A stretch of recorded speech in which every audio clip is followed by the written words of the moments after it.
नमस्कार, मैं धीरेन्द्र और आप देख रहे हैं मिरर मीडिया। स्वागत है आपका जोहार झारखंड में। एक नजर बढ़ते हैं अब तक की सुर्खियों पर। झारखंड विधानसभा के मानसून सत्र से पहले कांग्रेस विधायक दल की बैठक, रणनीति बनाने पर हुई चर्चा।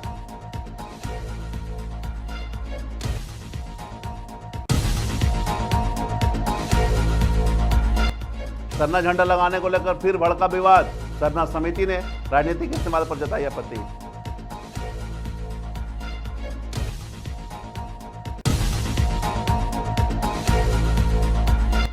धनबाद के पंपू तालाब में युवक के डूबने से सनसनी, पुलिस और स्थानीय कर रहे तलाश।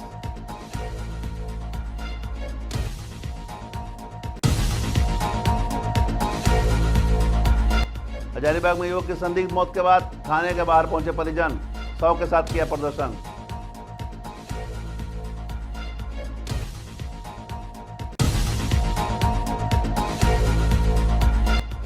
रांची के सुजाता चौक पर स्टैंड को लेकर हुई मारपीट मामले में परिजनों ने पुलिस पर लगाया पक्षपात का आरोप।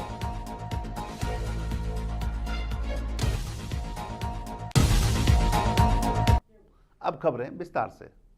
रांची के कांग्रेस प्रदेश कार्यालय में गुरुवार को आगामी विधानसभा के मानसून सत्र को लेकर कांग्रेस विधायक दल की बैठक आयोजित की गई। इसमें कई विधायक और मंत्री शामिल हुए।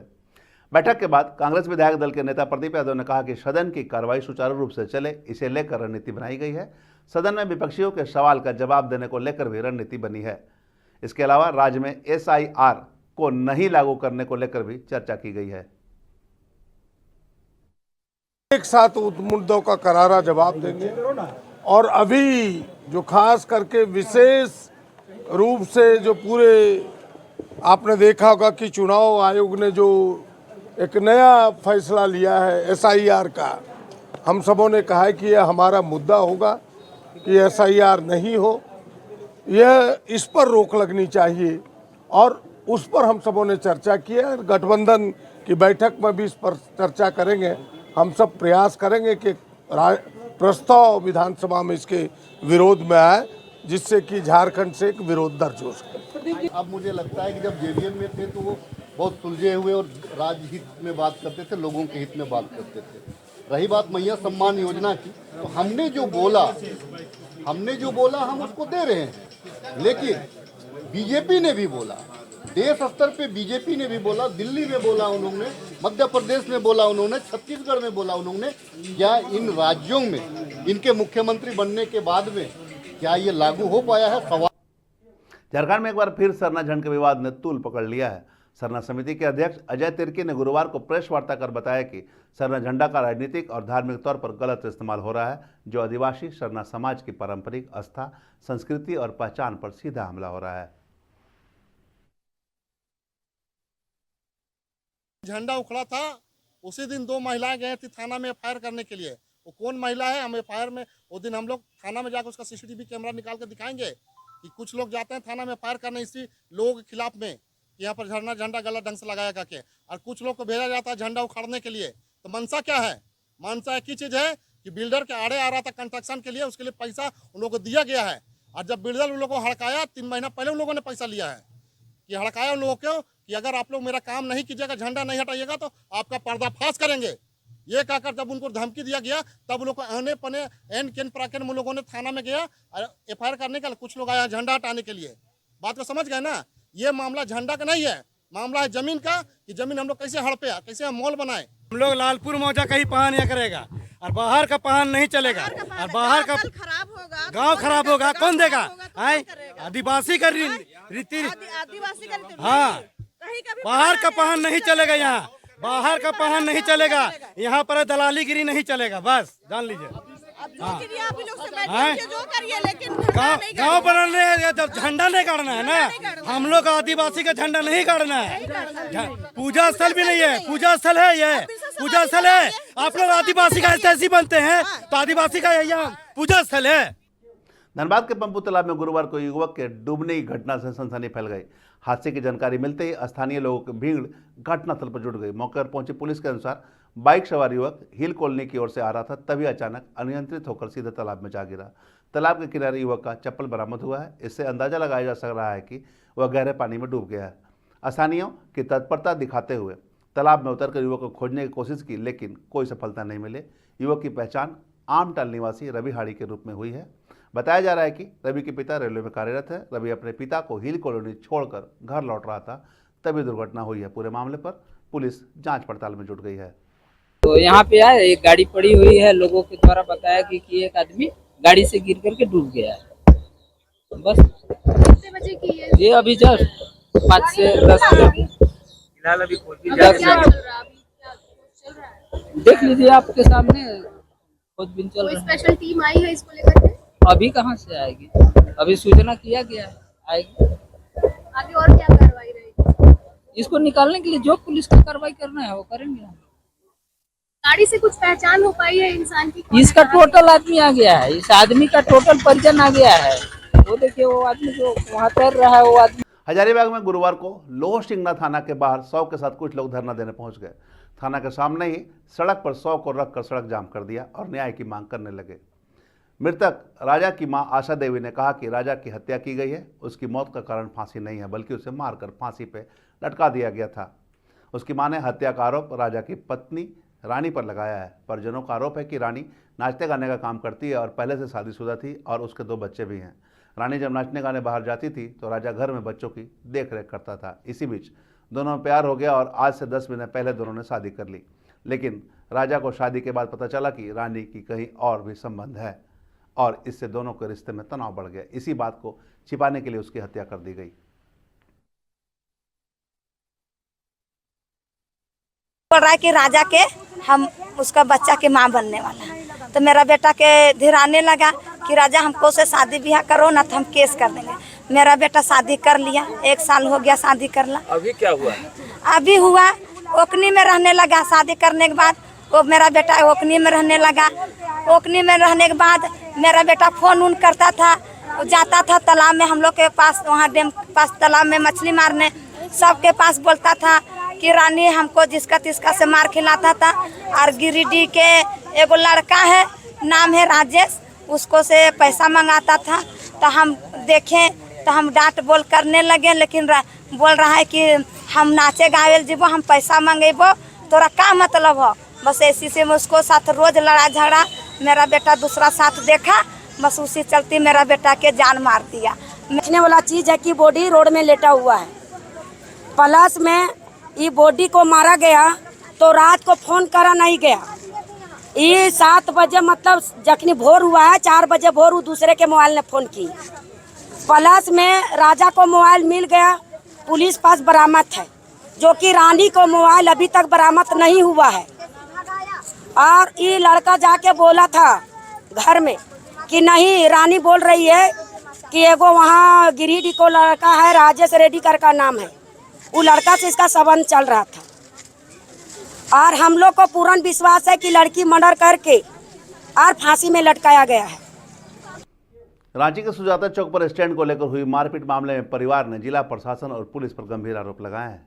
परिवार के लोगों ने कहा कि मारपीट के दौरान चूटिया थाना में एफआईआर दर्ज कराई गई थी। उसके बाद से अब तक मामले में कोई जांच नहीं की गई। गुरुवार को प्रेस वार्ता के दौरान परिवार के लोगों ने कहा कि भैरव सिंह उस दिन मारपीट में शामिल नहीं था, इसके बावजूद उसे गिरफ्तार कर लिया गया। इसके साथ ही परिवार के अन्य लोगों को भी प्रताड़ित किया जा रहा है। पुलिस को पूरे मामले पर अच्छे से जांच कर उचित कार्रवाई करनी चाहिए। प्रज्ञा ठाकुर, जिनका केस माननीय न्यायालय के तरफ से कल उन्हें बाइज्जत बरी की जाती है। आफ्टर 17 ईयर्स, 17 वर्षों के बाद ये हुआ है। ये बहुत बड़ा सत्य की जीत है, हिंदुत्व की जीत है, न्यायालय का बहुत बड़ा एक परिचय हुआ है। पुनः साधुवाद देना चाहूं पूरे देश को और आप सबों के माध्यम से। आज मिलने का मुख्य कारण है, मेरी बाईं ओर मेरी बहन बैठी है। अब एक चर्चित केस जिसके लिए आप लोगों को मैंने निवेदन किया है आने के लिए, भैरव सिंह जी का। सभी को ज्ञात है कि जिस षड्यंत्र के तहत, शर्म आनी चाहिए यहाँ के शासन प्रशासन को, कि एक व्यक्ति के पीछे सारा तंत्र लगा दिया, लज्जाजनक बात है। आपकी ताकत, आपकी इच्छा शक्ति को दर्शाता है। सरकार किस मोड में चल रही है। एक व्यक्ति को गिरफ्तार किया गया, बहुत ही षड्यंत्र। मेरा बेटा जाना की केस हुआ है, तब वो गए, डीआईजी के पास गए और बोले कि मेरा बेटा बोला कि आप ऐसी जांच करिए कि उसमें मेरा कोई हाथ नहीं है, फुटेज को निकाला जाए, देखा जाए, पर उसका कोई जांच ही नहीं हुआ। सीधा उसके आरोप लगाकर उसको 2 महीना पहले का बात है और अभी उसको ऐसा कर दिया। हम सीबीआई जांच चाहते हैं, सीबीआई जांच चाहते हैं कि फुटेज निकाल के दिया जाए, तब तक इस जांच को किया जाए। और हम मेरा बेटा को एसएसपी से जान का भी खतरा है।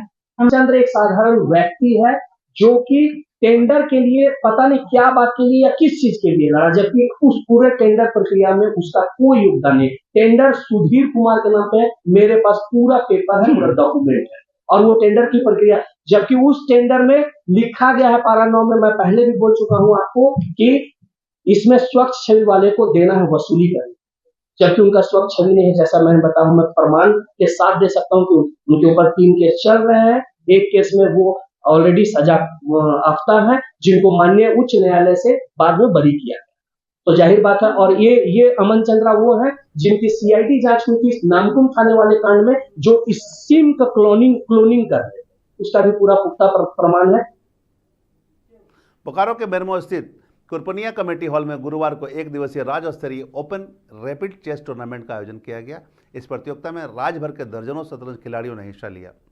इसमें कई राष्ट्रीय स्तर के खिलाड़ी भी शामिल थे। इस अवसर पर बेरमो बीडीओ मुकेश कुमार, बोकारो कुलेरी परियोजना पदाधिकारी नवनीत कुमार, यूनियन प्रतिनिधि और कई सामाजिक कार्यकर्ता मौजूद रहे। टूर्नामेंट में बोकारो, धनबाद, पश्चिम सिंहभूम, रांची, कोडरमा सहित विभिन्न जिलों के प्रतिभाशाली खिलाड़ियों ने अपनी बौद्धिक क्षमता का प्रदर्शन किया।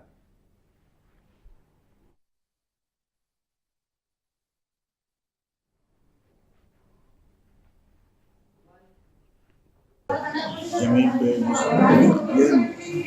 मानसिक लड़ाई और प्रतियोगिता वाले बच्चों को एकत्रित करना और लॉजिकल और मानसिक बुद्धि को विकसित करना, चेस के माध्यम से जो हो रहा है काबिल तारीफ और सराहनीय है।